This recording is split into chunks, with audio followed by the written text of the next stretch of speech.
What's going on, guys? It's Greg here, aka NYPrepper. It is Monday, March 17th, 2025, and I have some breaking news to share with you guys. Right now it is 15:43 Eastern Time here in the United States, and we have some major breaking news coming in from Eastern Europe and the Middle East.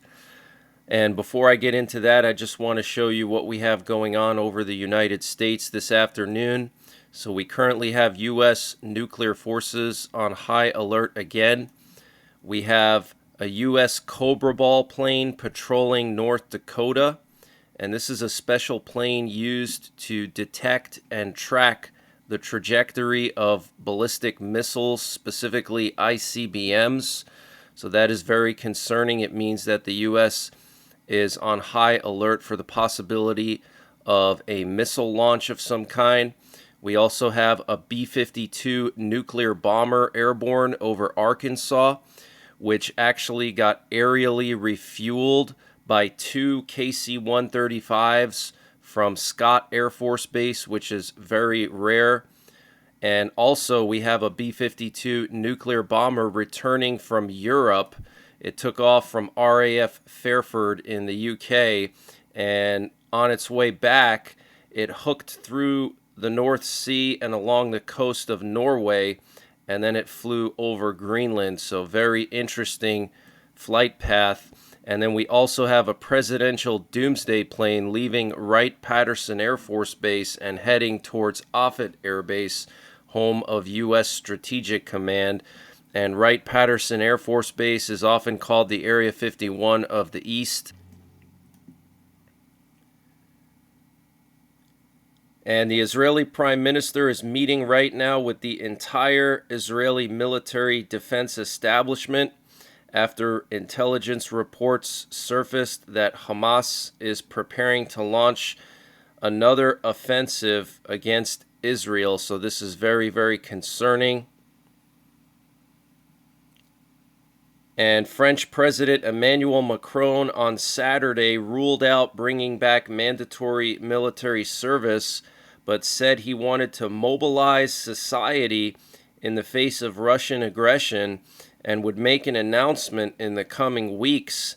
Speaking to regional newspapers in comments recorded Friday and published Saturday, Macron said the return of compulsory military service was not a realistic option.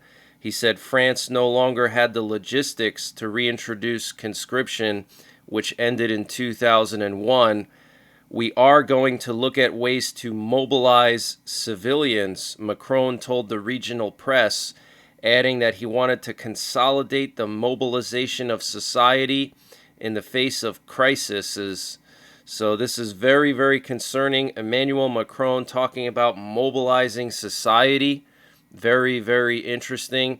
I don't know if he's talking about mobilizing people into the military or if he's talking about civil defense or both. But this is very, very concerning that France, okay, a very leftist country run by a leftist leader, is talking about mobilization, okay? So clearly France is preparing for war. And we have some interesting activity over Poland right now. We have a NATO AWACS plane patrolling northern Poland. And currently there's 4 Russian naval warships in the English Channel heading towards the North Sea area. The Russian Navy Northern Fleet PR-1155 Udaloy class, BPK 619 Severomorsk, also the BDK 110, the MV Sparta 4, and the MV Sion Severa. All of these are in the English Channel right now. And Iran is threatening to shoot down any enemy aircraft that enters Iranian airspace, manned or unmanned. And this was stated by the IRGC. We warn the enemy of any provocation. Wow, so they're obviously referring to the U.S. And The Pentagon said today that any direct targeting of U.S. forces in Iraq will be met with a decisive and direct response, ensuring that any threat is deterred without any hesitation. So they're obviously talking about the Iranian proxies here, all the proxies that attacked the bases during the Biden administration in Syria and Iraq. And this is coming right after the U.S. launched multiple strikes on the Houthis. By the way, the U.S. launched more strikes on the Houthis yesterday and today. Okay, and I'm going to give you guys an update on that in just a few minutes here.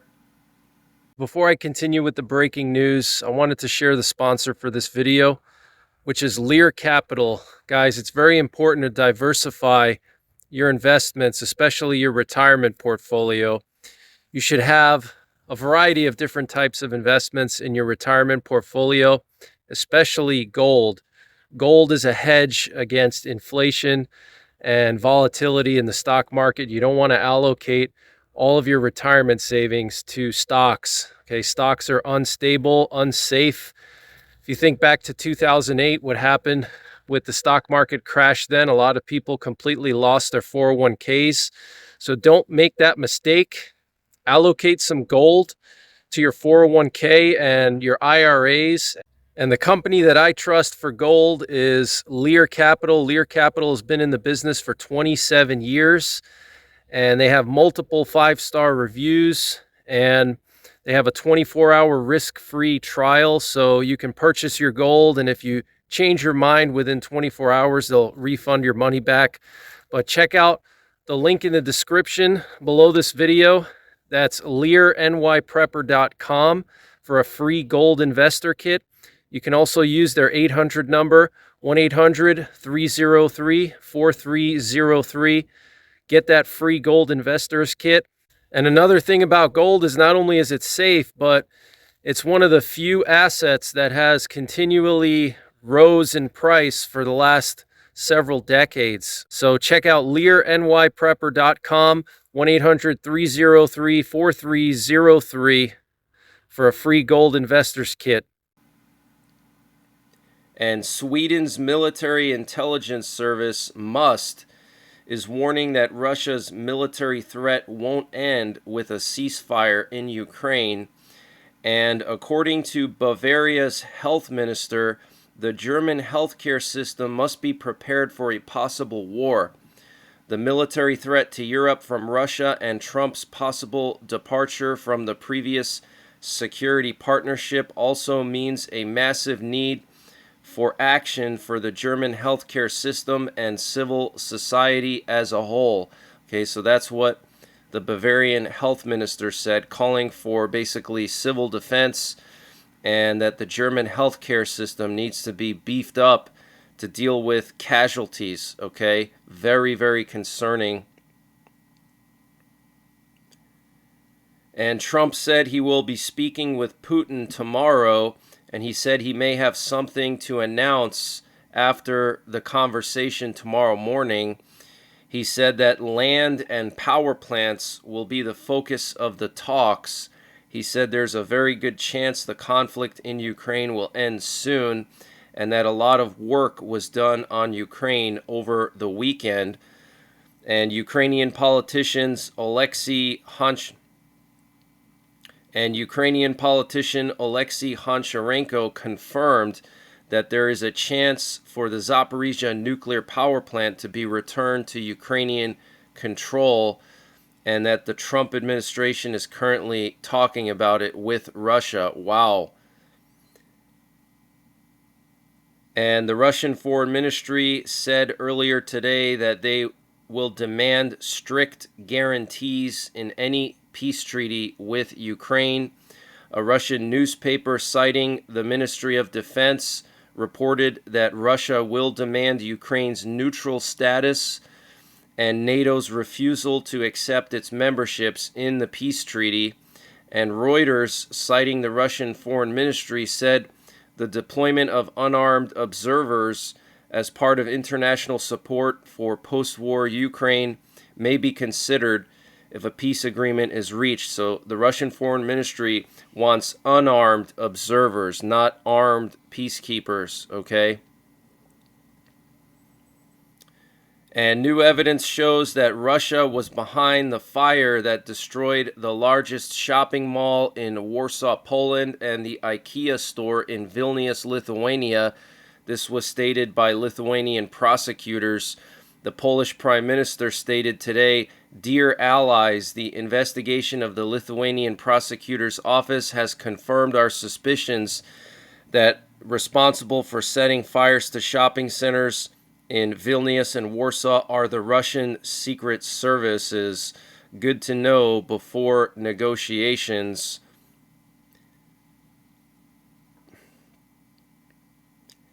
And 50% of Moscow's fuel supply is at risk now after a Ukrainian drone hit the largest oil refinery yesterday in Moscow. Wow. And Russian authorities are reporting that there's a fire at energy facilities in the Astrakhan region after a Ukrainian drone attack yesterday. And Russian troops have intensified hostilities in the Zaporizhia region and occupied several settlements. Okay, so the Russians are pushing through in southern Ukraine in Zaporizhia, where the Zaporizhia nuclear power plant is located. And Ukraine's long-range drone with a 3,000-kilometer range has successfully passed tests, according to Zelensky. Zelensky also said that Ukraine has successfully tested their new long-range Neptune missile that has a range of 1,000 kilometers. Wow, so Ukraine now has a 3,000-kilometer range drone, and they have a 1,000-kilometer range anti-ship missile. That is absolutely insane. And Canada's Prime Minister spoke with Emmanuel Macron today, and they agreed to launch a new intelligence and security partnership in light of all the statements from the Trump administration about absorbing Canada as the 51st state. And Carney and Macron reaffirmed their unwavering support for Ukraine in a statement. And the U.S. will be withdrawing from a group investigating responsibility for the Ukraine invasion. So the U.S. does not want any part in investigating who was responsible for the invasion. And the U.S. launched more strikes on the Houthis today and yesterday. And the U.S. shot down 11 Houthi drones on Saturday that were targeting the USS Harry Truman aircraft carrier. The U.S. F-16 and F-18 fighter jets shot down 11 Houthi drones over the Red Sea, and this came after claims that the Houthis tried to attack the Truman. So they did, in fact, try to attack the Truman with drones, and also a Houthi missile failed mid-flight and landed in the water somewhere, so it wasn't intercepted, but they did launch a missile at the Truman. And the Pentagon is reporting that dozens of Houthi military casualties have occurred so far in Yemen. They also said the initial wave of U.S. strikes in Yemen hit over 30 targets, including Houthi training sites. And the Pentagon said that the strikes on Yemen will not be an endless offensive and are not aimed at regime change. And U.S. intelligence sources claim that Iranian warships in the Red Sea and the Gulf of Aden are providing real-time intelligence to Yemeni forces, aiding strikes on Israeli-linked vessels. Wow.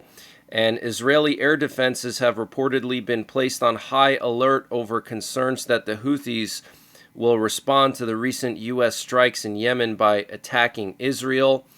And Al Arabia is reporting that the U.S. has issued an ultimatum to Lebanon to act immediately against Hezbollah in the south or risk Israeli military action. At the same time, the U.S. is promoting direct diplomatic talks between the countries. And the Israeli Air Force yesterday attacked the headquarters of Hezbollah's elite Radwan force, and various buildings that they use in southern Lebanon. And the Trump administration and Israel approached the governments of Sudan and Somalia and have also been interested in Syria as potential places to resettle Palestinians from Gaza, according to 3 sources familiar with the effort. And there was a major escalation at the border between Syria and Lebanon last night. Fighting has started after a group of operatives from Hezbollah kidnapped 3 Syrian army soldiers and dragged them to Lebanese territory from Syrian territory and executed them. Syrian HTS forces were seen firing MLRS rounds towards Lebanese Hezbollah forces last night. And France will continue to deliver Mirage 2000 multi-role fighter jets to Ukraine as it trains new Ukrainian pilots, according to the French President Emmanuel Macron. France is also working to accelerate the delivery of other systems to Ukraine, including drones and missiles. And North Korea declared its nuclear forces will exist forever and vowed to steadily strengthen them, denouncing the G7 nations for pursuing nuclear hegemony. And Trump deployed the National Guard to Arkansas amid all of the tornadoes that have occurred over there the last couple of days. And we had some bad tornadoes here yesterday. My power was out for several hours. I haven't heard of any major injuries or deaths reported, but there were a lot of trees taken down. I'm going to upload some footage later on this evening from the storms. And last night we had some strategic aerial refuelers moved from McGuire Air Force Base to Hill Air Force Base in Utah. And the reason why this is important is because Hill Air Force Base is responsible for working on avionics and guidance systems for ICBMs and planes. So I don't know if they're going to be doing maintenance on these refuelers or if they're going to potentially retrofit them with some new avionics or change their mission. Maybe they're going to start functioning as reconnaissance platforms, and they're going to install some reconnaissance and intelligence equipment. But this is very rare to see these strategic refuelers going to Hill Air Force Base. And if you're watching me from Utah, Hill Air Force Base is a major nuclear war target, so keep that in mind. And also, we had this U.S. Navy recon drone off the coast of Iran right near the Bushehr nuclear reactor, which is very interesting. So it's very possible that the U.S. is considering launching strikes on this Bushehr reactor, and they're using this drone to collect intelligence on the Bushehr reactor. And last night we had some interesting activity with this KC-135 aerial refueler in the Gulf of America right off the coast of Mexico. It was doing loops here, maybe about 100 to 200 miles off the coast of Mexico, right near the Texas border. And potentially it was refueling some reconnaissance aircraft in the region. This is very, very unusual, and it's another sign that the U.S. is considering strikes on the cartels in Mexico. I think we're going to see it eventually, probably this year sometime. And then we also had a U.S. Navy recon drone, another one, fly all the way to the United Arab Emirates and the Persian Gulf, and then it went to the Red Sea, and then it went to Libya, and it was patrolling the shore of Libya for a while. So very, very unusual. But that's the latest breaking news that I have. Follow me on Telegram, Twitter, and Rumble. The links to my Telegram, Twitter, and Rumble are in the description below this video. I post all my updates over there. Also, download my free app from the Google Play Store. It lets me send out notifications to you when there's breaking news in real time, so you can get updates like when the Houthis were being hit by the U.S. I was sending out notifications. When EAMs are transmitting or U.S. nuclear forces are on high alert, I send out notifications. And also, I post all my updates there as well. And if you're new to the channel, don't forget to subscribe and turn on all notifications so you get notified when I post these updates.